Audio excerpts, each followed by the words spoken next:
don't have fathers, they can still make it in life. Familia moro e gweng' ma Kibaracho e alwora ma Kenyenya e kaunti ma Kisii dwaro ratiro kaluwore kod tho mogajore mar wuodgi ma jaklas 11 manotimore e skul. Brian Otara ne en japuonjre skund yawuoyi ma Rio Kindo.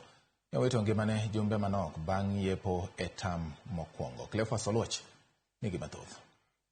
E gweng' ma Kibaracho alwora ma Kenyenya e kaunti ma Kisii waromo gi Evans Otara ma en wuon Brian Otara, japuonjre ma jaklas 9 e sikund yawuoyi ma Rio Kindo. Rawerani ne owito ngimane apoya nono e kinde mane oyudo thieth e achiel kuom ute thieth ma Kenyenya.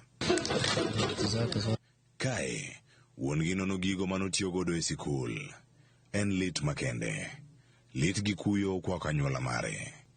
Olero ni wuode ne ochopo e sikul ka ongima, jumbe manok bang'e ne giyudo buok ka wuodgi oduogo ka onge kod ngima kendo. Tukapigwa simu, kucheni shuleni, mtoto wenu ni mgonjwa na amewekwa kwa dispensary, na Rio Kindo dispensary. Dispensary iko karibu na shule.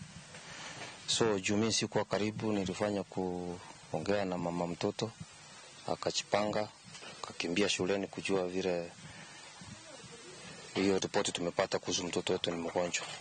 Gimalit ne anyuola en sigana ma ichiwo wi tuo mar wuodgi kochakore chieng' ngeso kaeto bang'e owito ngimane seche manok.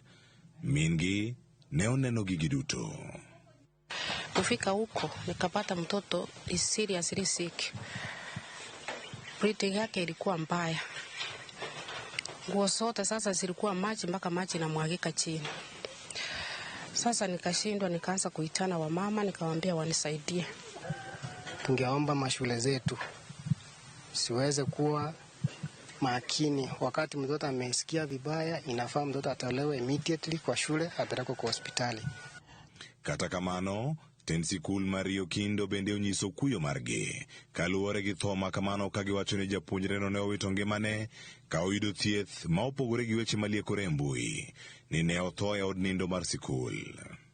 Ripot mar bero bende yango ni japuonjre no ne owito ngimane kaluwore gi tuo mane omako iye. Kata kamano, anyuola ne nigi mae mar wacho. Na hapo sasa mahali sielewi sasa communication ya mtoto. Unajua form 1 ni watoto bado wameingia kwa mazingira mpya. Umesikia mtoto hajamaliza hata mwezi shuleni. So they need much guidance kwa kiwa shule. Hiyo kitu ilianza mpaka akakuja kukufa. Tunaomba serikali pia na shule kama kuna njia wanaweza tusaidia ili tupea mtoto wetu a good send off. Tutashukuru sana. Cleophas Oluoch, Ramogi TV.